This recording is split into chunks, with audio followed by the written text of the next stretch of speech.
This video is the third in my current series, which looks at Doug Bishop on Zav Girl's panel. The reason I'm choosing to focus so much on this particular panel is that it is one of the earlier panels that Doug Bishop did, and he is far more relaxed about what he is willing to discuss publicly. So there is some really important information to be found. So let's continue listening to Doug Bishop talking about recovering Kylie Rodney and her vehicle. One question I had was, did you have any interaction with her mom? Not directly, and no, we did not. Coming into the case, mom at the time was heavily protected. You know, she didn't have access to social or whatnot. The sheriff's department that we were speaking to assured us that they were in communication with mom and so forth. So my main point of contacts were extended family and friends. Now, we knew that Lindsay was protected by law enforcement and that there was that whole media wall around her. But I find it interesting that he says that the sheriff's department told them or assured them that they were in contact with mum.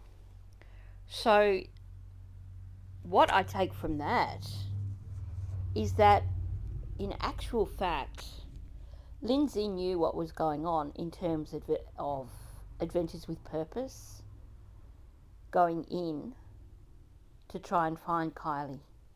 We can also take from this the fact that the sheriff's office had been in discussions with Adventures with Purpose prior to when they came to recover Kylie and her vehicle.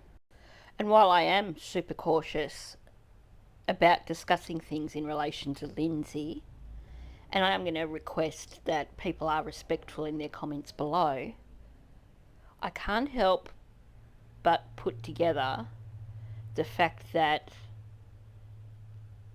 the sheriff's office was in communication with Adventures with Purpose. They had told Adventures with Purpose that they were keeping Lindsay up to date on things, and yet we had Lindsay out having sushi for lunch while Adventures with Purpose was searching the last known location for her daughter. And then there was that weird public statement that she made that was so negative towards Adventures with Purpose. They do cause me to raise my eyebrows just a little bit and to question why. Did you notice that strap sticking out of the trunk? I did not until the world showed us. Like I said, we were asked to leave the perimeter, and so we didn't really have an up close view of the car, other than obviously the footage, our underwater footage, which I haven't, like, I'd never watched like and went over with a fine tooth comb like that, but I see it, and it's that's really alarming. Like, how is that hanging out? Why is that hanging out? Like, that's not normal. That's far from normal. I know. We're It trying seems, to figure it out. and I think that's one of the awesome things about, obviously there's been some, some drama created online because of this case, but that's normal. I think at the end of the day, everybody just wants to try to help. Yeah, obviously some are out for themselves rather than others. But the fact that the community is coming together and they're finding these clues out, like, wow, like when I seen that hanging out the trunk, that was, yeah, that was alarming. Like, why is that there? What does that mean? What does that mean? What do you Yeah. think it is? Do you have any guesses? It looks like the end of a seatbelt to me. Yeah, it and, does. and how on earth, I've never seen anything like that. How does that even reach the trunk area? If that is a seatbelt, but I don't know. So even Doug refers to whatever was hanging out the back of that hatch as being really alarming and far from normal. Now, he did question how is that possible, but we've seen people who have CRVs do videos where they've shown that the belt itself gets pulled down from a spot in the roof of the vehicle, and you can actually pull it out the full length to pull it out the back of the vehicle. Now, I'm looking at the image there, and because it is blown up a bit, to me it really does look like a folded seatbelt. Now, I'm not going to go and debate this even more because we've debated this heaps, and like I've said in my video where I was talking about what we know as a fact and what we speculate, we know as a fact that something's sticking out of the back of the car, but we can only speculate that it's a seatbelt. But definitely, I think it's important to note here that Doug also found it rather disturbing. He found it to be extremely unusual, and it sounds like it's not something that he has seen before in any other circumstances. It's like every day something else is coming out and leading to the question marks that are out there. So somebody says it's a black. I didn't think it looked like a belt, like a person's buckle? belt. Yeah, like Yeah, she had it that didn't black. look. Yeah, What do you? it didn't look like a belt. I mean, it very well could be. I don't know. Okay, so even back then, the trolls were coming out and coming up with bullshit ideas that didn't fit, just trying to debunk the notion that there was foul play. There is no way in hell that looks like a belt. Question from Avery. Can you ask him if there was anything about her physical appearance, position that looks suspicious? I'm not sure if you can answer that. Those particulars I cannot answer. Again, it's an ongoing CHP, FBI, Nevada County investigation. I mean, obviously, at this point, everybody knows she was in the back cargo area. I mean, that's out there. So that's suspicious. So, did you notice the huge sigh that he made before he started talking about it? He didn't just straight out start talking about it, there was a huge sigh there. And he also said that he can't answer those particulars. And of course, he mentioned that to him it was suspicious that she was found in the cargo area. Now, what he's saying there to me contradicts the things that were said at a later date by Nick Ring. So, does this mean that Nick Ring was trying to play things down at a later date? Or is Doug just reluctant to talk about the things that Nick Ring later spoke about? I'm not going to discuss what I can see in terms of the image of Kylie's vehicle. So this is directly from the Adventures with Purpose video. This has not been changed in any way. I'm just going to let people see that for themselves. But I think the way Doug was reacting there, to me, contradicts the latter story of only her legs or her feet being visible when Nick was underwater and found her. I'd be curious to know how other people interpret that, but my interpretation is that to Doug, there was more to it than what we later heard from Nick. And as far as, okay, so I heard you on another interview saying about the wheels being turned. I think it was you, either you or Jared were saying that's normal, right? Like that it could turn Yeah, underwater. yeah. Paying attention to where the wheels were facing doesn't mean anything because Okay. they can change when it hits the water, and they could have changed when they pulled it out and rolled it over. Okay. So there's basing anything off of the way the wheels were is inaccurate. Which I think is a good point.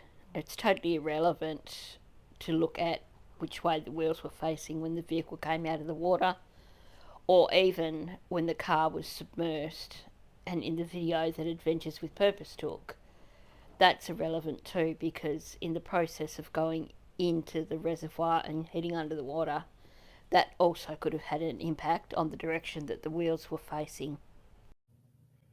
And so, from your expert opinion, you believe that it was a neutral, right?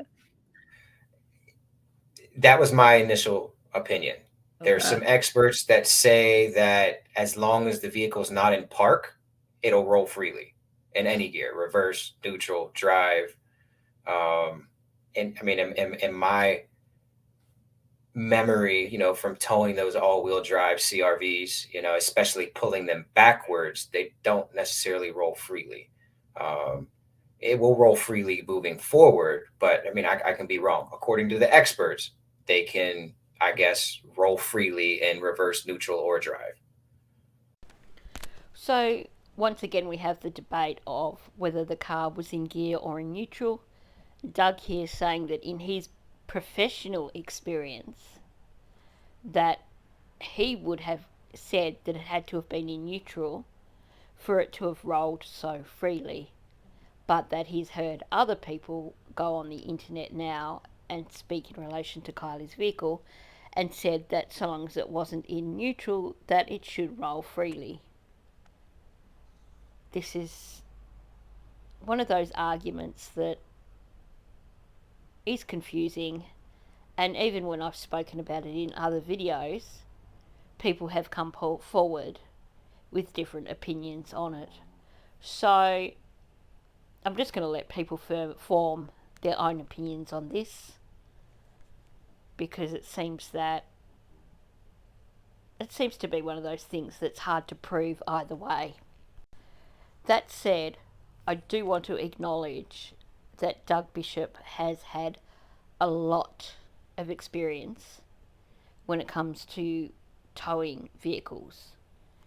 In case you are not aware, prior to him becoming a diver with Adventures with Purpose, the reason he became associated with Adventures with Purpose was because he had a tow truck company, and Jared actually approached his company and asked Doug if he could get assistance with removing vehicles that Jared had found. This was before they started doing retrievals of vehicles with people in them. So professionally, before taking on the role that he did with Adventures with Purpose, Doug Bishop had actually worked as a tow truck driver. Okay, so Avery has another question. Did they roll her vehicle over sideways or front to back? I doubt that her vehicle wouldn't have rolled over front to back. They would have had to roll it over sideways, and it happens very slowly. And that's what happened when you roll the vehicle over underwater. You already have the open windows, so the stuff that was already on the headboard now is slushed out. So that's what took place there.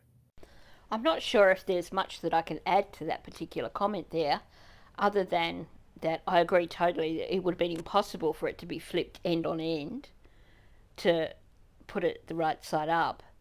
But let's not forget also that side mirror was damaged, which to me says that the vehicle was definitely flipped sideways. And also, when you look at the number of items that were lost out of the vehicle, possibly I think it would have been harder to lose those items out of the vehicle had it been flipped end on end, because they may have in fact gone further into the vehicle, whereas flipping it sideways, flip them sideways and straight out the window, in my opinion. And what about the front passenger window? Is it broken or rolled down? Because we heard him say two different things. It's definitely broken out. It definitely was Okay. broken out. Okay. The back window was halfway down. Back window, yeah. Okay.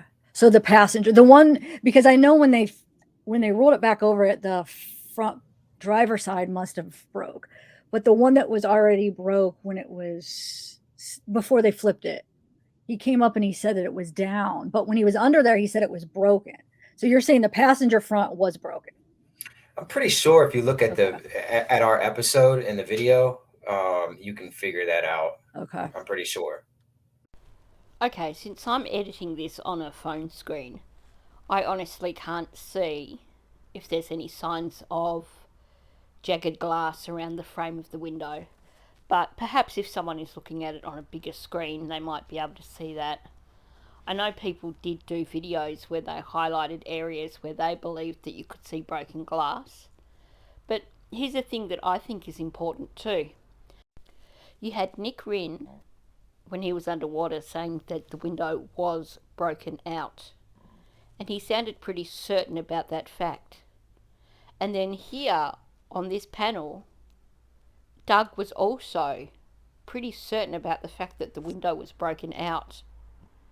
It's only at a later date when they start becoming not so certain, and they're a bit reluctant to answer, and they're like, well, it could have just been wound down, or it could have been broken out. So were they asked not to discuss the window being broken after these early interviews? Because obviously, if the window is broken out like that, and you still have Kylie in the back of the vehicle, that screams foul play.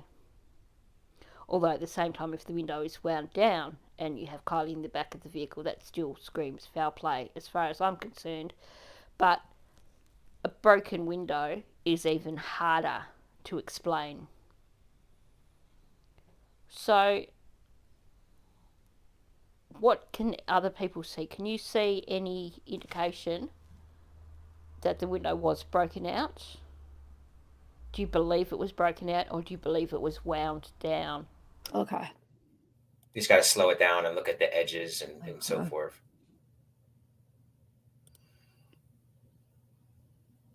Okay, can you give your opinion only if you think her vehicle went in forwards or backwards by the way it was found? Crazy Mama asks.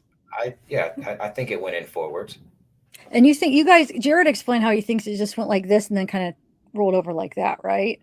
Yeah, that could have happened. So there's no exact science behind how a car reacts once it becomes buoyant. There's so many different factors that come into play. It is common though for a car to flip upside down because of the engine weight as well as the wheel pressure controlling the buoyancy, especially with a vehicle where the windows are down. There's no trapped air. The air is leaving and water is rushing in an alarming speed. It takes seconds. So you have a typical vehicle, if windows are up, a vehicle can float depending on the conditions if the windows are sealed because it's trapping that air. There's a lot of pressure. You know, the water coming in and air coming out is a lot slower versus that car had that at least the back window down and there's no pressure there. There's nothing the water's just rushing right in, the engine weight and the wheels flipping it like almost instantaneously in a matter of seconds. I'm just going to point out again, and I've pointed this out in multiple videos, the amount of time that the vehicle floated up until the point when the water reached the window would be no different to a vehicle with all the windows closed. So what I mean there is that it still would have floated for a while until the weight of the engine pulled it down low enough for the water to start going in through that open window. At which point then the water would have started pouring in and the vehicle would have flipped pretty quickly because the water would have gone initially into that front corner of the vehicle and it would have filled really quickly with water, and yes, it would have flipped pretty quickly then. So what he's saying is correct, but I think what the team have forgotten in their description of saying how, with the windows open, the water's going to rush in quickly and the vehicle's going to sink quickly, that is correct, but the water level still has to reach that open window first before things speed up, so the vehicle can float a little bit first. In terms of the direction that the vehicle went in this video he's saying he believed it went in forwards. Other videos he's said he believes it went in backwards. That's something that I do want to have another look at, because to me, my initial assessment, and I need to go over this and review it and see if I still agree with it, but my initial assessment was that that vehicle probably went in backwards. I may be wrong, and like I said, I haven't looked at that in over a year, so it may be that I change my mind when I look at it, but it might be something that I do in a future video. And Rachel asked, were the keys in the ignition? I cannot answer that. Now, it's interesting that he says it that way. I can't answer that. Whereas in later videos, he says that they didn't actually see that in the video, and that perhaps had Nick done a few more retrievals, he may have been more thorough in documenting the vehicle underwater. But at the same time, I think we can all agree that given the individuals who were reaching in and manhandling the steering wheel and adjusting the steering while it was being towed onto the back of the truck, that to me says that the keys were in the ignition and that the steering was not locked, meaning that also the keys must have been at least into the auxiliary or a drive position. And could the cops have put it in neutral before they started pushing it back? They could, but it's extremely unlikely that they touched anything inside of that vehicle. They were touching the steering wheel, though. You saw that, right? Yeah, okay. Yes. She was standing there trying to just straighten the wheels out. But the FBI and the CHP being there, I would hope they wouldn't have touched the gear. And if they did, they would have, they log all of that. But I doubt it. There would have been no reason to do that. This is also something that became a bone of contention in one of my recent videos. The question of whether or not law enforcement could have reached in and put the vehicle out of gear. I know some people are like, well, obviously they had to. But here's the thing. We know from when that vehicle came out of the water to when it went on the truck that no one actually went far enough into the vehicle to put it out of gear, which would only make it possible to have done so with the vehicle being underwater. The likelihood of that is pretty much zero, and there's a few reasons for that. First of all, it's not something that is going to be an issue underwater. Why would you want to do that underwater? If you really, really needed to do that, you would wait till it was out of the water to do it safely. Because if you're a diver, you're not going to want to try and go into a vehicle when you have your tank on your back. Trying to get through that window with a tank on the back, even if they could fit, and I'm thinking from the images that I've looked at, and if you saw the short that I made, and you can see the female diver standing there with the tank on her back, you can tell that that would, if it did fit through that window, it would be a really close fit. And that would be so, so dangerous.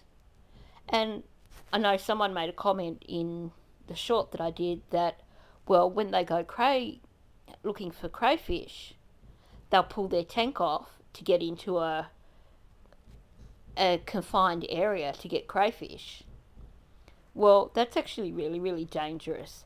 And if you belong to an organisation such as one of these law enforcement agencies and you are a diver with them, your head would be on the chopping block if you were to remove your tank while you were underwater. no divers who do it professionally would remove their tanks while they were underwater. Can you imagine how risky that would be? So my belief is that nobody touched that gear stick either while it was in water or when it came out of the water. But my question is what everybody wants to know. Are there any updates on tow truck driver? Does law enforcement have the info from the cloud, or is there any updates with that, Nick? Oh yeah, yeah. They have that all taken care of, and they're on it. And they have all the information that they need. This stuff doesn't take long. All everything that they need was obtained within hours. So I mean, and they're just doing a really thorough investigation. Now that's really interesting because every other source of information that we've had has been, well, we don't know if law enforcement had that information in the end. They keep talking about, well, we'd never heard anything more from law enforcement about it or anything more about the video. And yet here Doug's saying that they had everything they needed within a couple of hours. I'm wondering if here he is making an assumption that surely after they contacted the detective that the detective must have followed it up and had everything they needed within hours, or alternatively, if perhaps they did have a discussion with law enforcement and they did know that law enforcement had retrieved that footage and they had everything that they needed with regards to that footage, but that since this interview was done, they were told to be quiet and not talk about it. So obviously we can't ask Doug about these things because if he has been told not to discuss it, then he's not going to talk about it any further.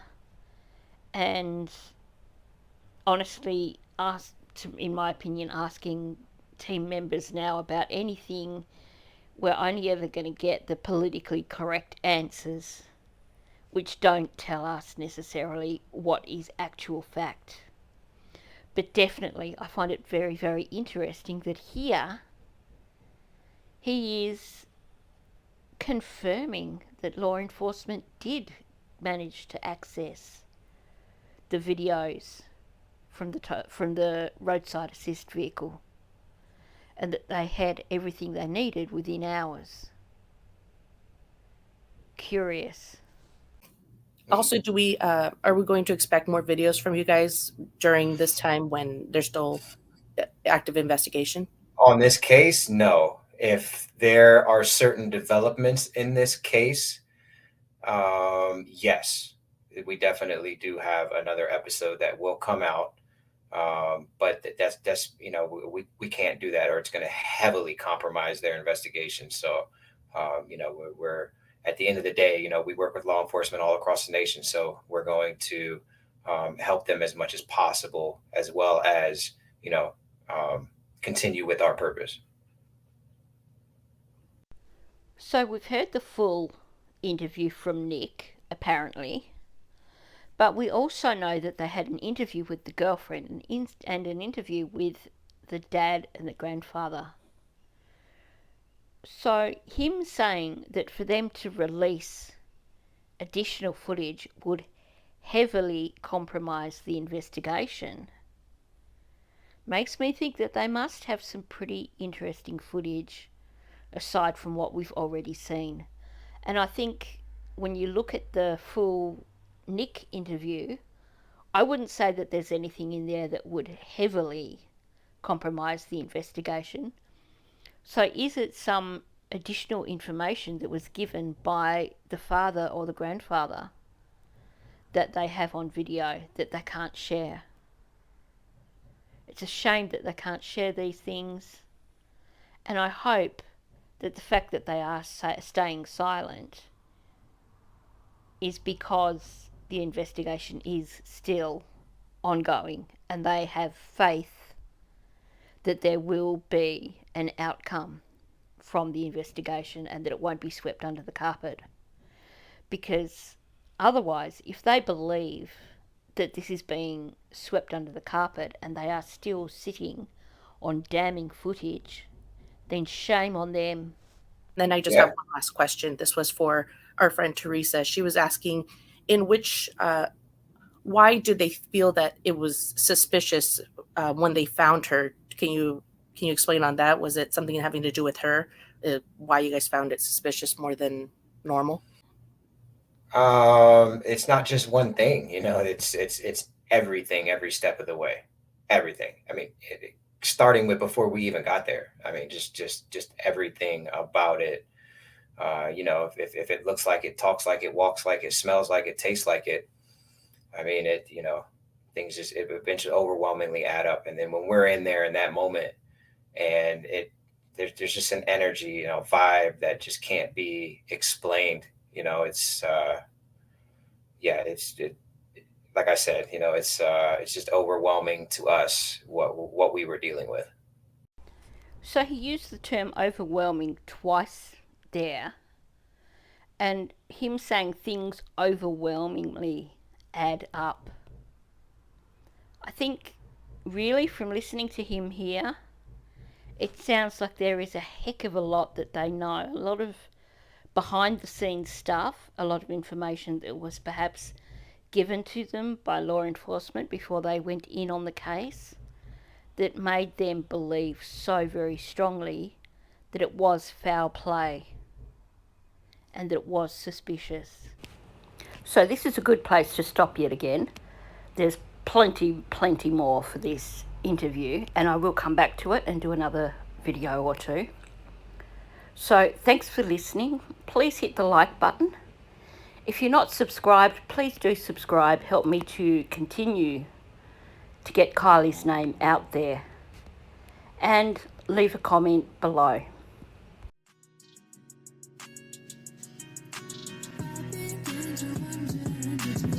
Give a fuck about